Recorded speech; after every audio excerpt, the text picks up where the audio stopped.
Everyone is doing fine. So we left our last lecture on the historical approach topic, and today we have to start with the institutional approach. So this is the third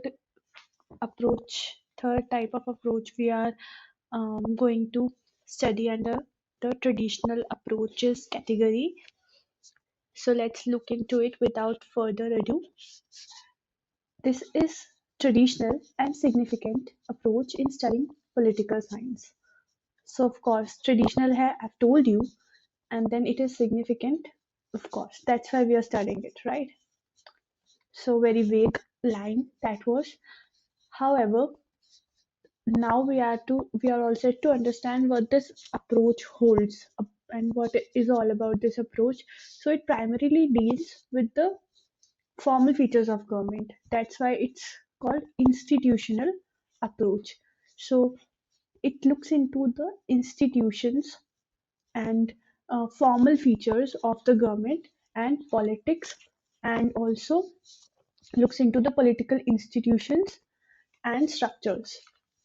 Institutional approach is concerned to the study of formal structures like legislature, executive, judiciary, political parties, and interest groups.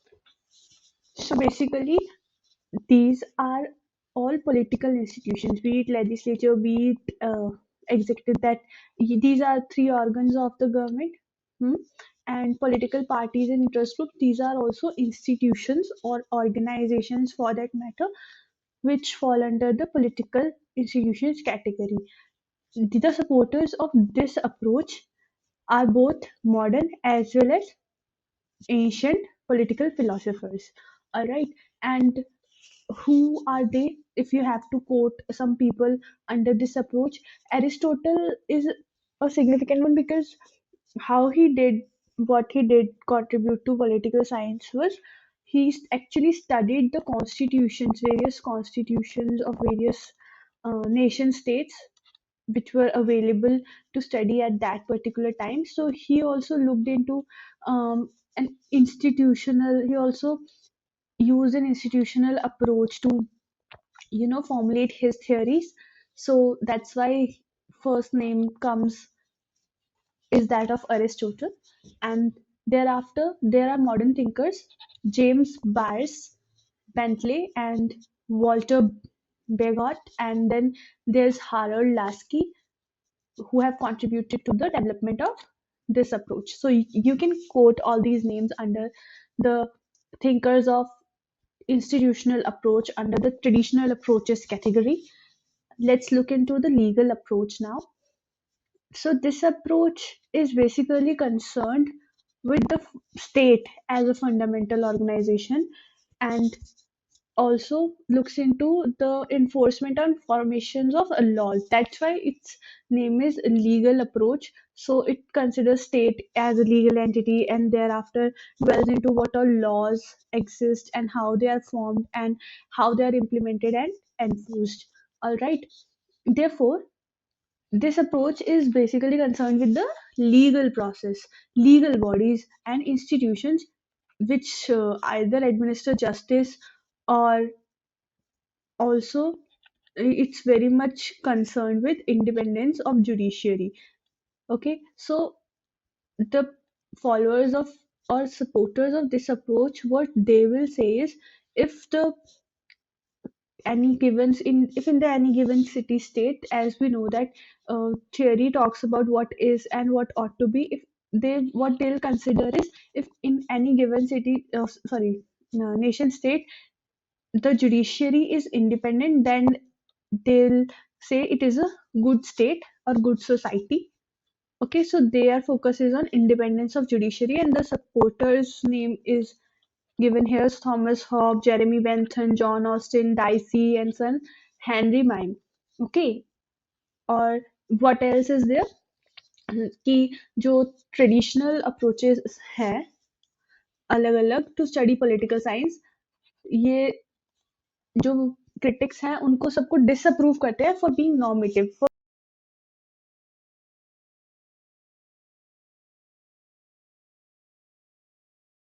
saying is that the traditional approaches have been criticized for being normative. Normative means what? Normative is the uh, quality of being too much value laden. So we have looked into the features of traditional approaches, and we have established that they are very much value laden. So because of lack of objectivity and a lot of subjectivity in the approach, this traditional approach has been criticized by the critics, and it was also their principal concern, whose principal concern, that the people who are supporters of traditional approach, or those who followed the traditional approach to formulate political theories, their principal concern was that to study things up based on political events, on what happens, and then figure out or conclude it into what should have happened, or what ought to happen, or otherwise what can be explained here is they looked into the historical past events and analyzed it on the basis of behavior of people. Probably some people who followed institutional approach would have analyzed the institutional features of any particular nation state, and thereafter they used to predict the future in terms of, okay, this is the reality, but what should be there in future, which is according to them the ideal state. What should be, what ought to be, is what their primary concern went into when it came to concluding or predicting. So in the later period, modern approaches attempted to make the study of political science more scientific. Scientific means more facts based, which is moving away from value laden uh, feature of traditional approaches. And this is why their emphasis was on pragmatism and not normative. So pragmatism, say, by pragmatism we mean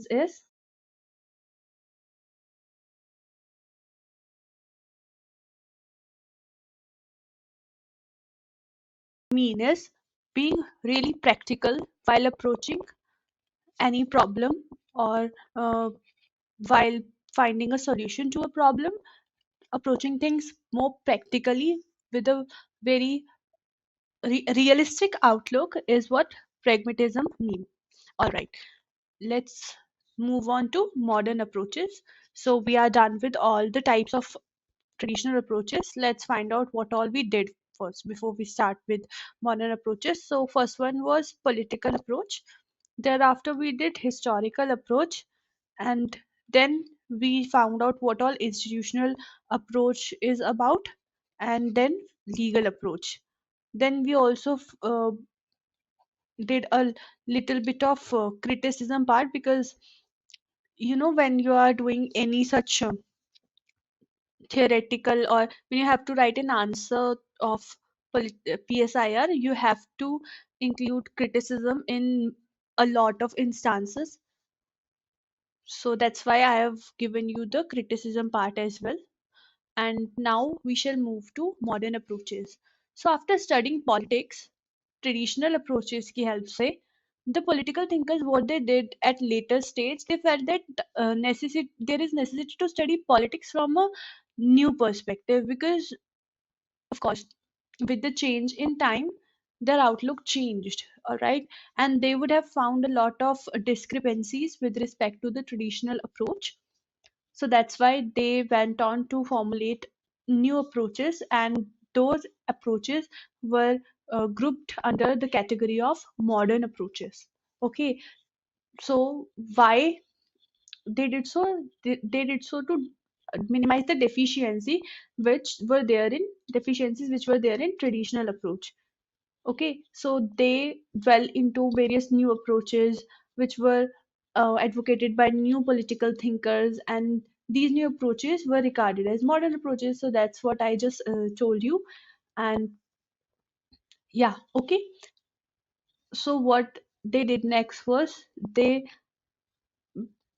We have already, you know, talked about this fact that they wanted to make things more factual and more scientific and more pragmatic, and something that can give them a definite conclusion, okay, rather than things like what should have been or what should be in future. So more definite conclusion is something that will say what will be, like very definite, very decisive. All right. So what are characteristics do you think after all this discussion that the modern approaches will hold? Of course, they'll try to draw conclusions from empirical data. Empirical data means a data that is,